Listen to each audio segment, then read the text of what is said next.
cu pași foarte mici, dar foarte siguri. Intrăm imediat în ora 3, oră care te provocă la Let's Get High la Pro FM.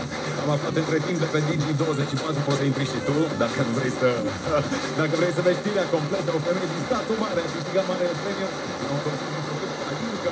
A detronat producătorii cunoscuți de aceea prezentată Palincă.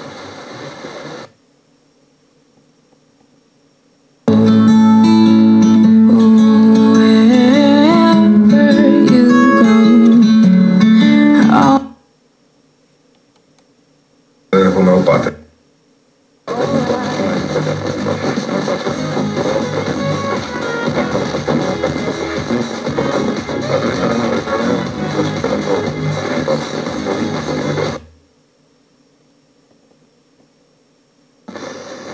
Може би двете сестри?